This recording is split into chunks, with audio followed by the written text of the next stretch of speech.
నీళ్లు, నిధులు, నియామకాలు. ఈ నినాదమే తెలంగాణ ఉద్యమానికి నాడు ఊపిరి. కానీ స్వరాష్ట్రంలో 10 ఏళ్ల పాటు అధికారంలో ఉన్న బీఆర్ఎస్ మన నీటి వాటాను పొరుగు రాష్ట్రాలకు తాకట్టు పెట్టిందన్నది పచ్చి నిజం. 2014లో కృష్ణా జిల్లాల్లో తెలంగాణకు రావాల్సిన వాటాను సాధించడంలో నాటి కేసీఆర్ ప్రభుత్వం ఘోరంగా విఫలమైంది. ఏపీకి 512 టీఎంసీలు కట్టబెట్టి తెలంగాణకు కేవలం 299 టీఎంసీలకే హరీష్ రావు ఢిల్లీలో సంతకం చేసి రాష్ట్ర భవిష్యత్తును నాడు అంధకారంలోకి నెట్టారు.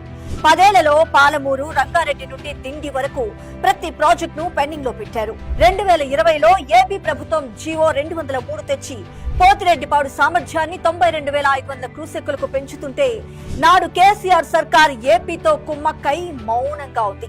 జగన్ తో ఏకాంత చర్చలు జరిపిన కేసీఆర్ నాడు రాయలసీమ ప్రాజెక్టు టెండర్లు ముగిసేదాకా అపెక్స్ కమిటీకి వెళ్లకుండా పరోక్షంగా సహకరించారు.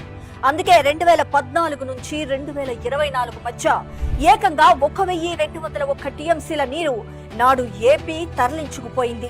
నాడు సాగర్ గేట్లు ఎత్తి నీటిని తరలించుకుపోతుంటే మాట్లాడని వారు నేడు నీతులు చెప్పటం హాస్యాస్పదం. కానీ నేడు సీఎం రేవంత్ రెడ్డి గారి అధినాయకత్వంలో ప్రజాప్రభుత్వం ప్రాజెక్టులను బోర్డుకు అప్పగించే విషయంలో అసెంబ్లీలో తీర్మానం చేసి గట్టి పట్టుపట్టింది.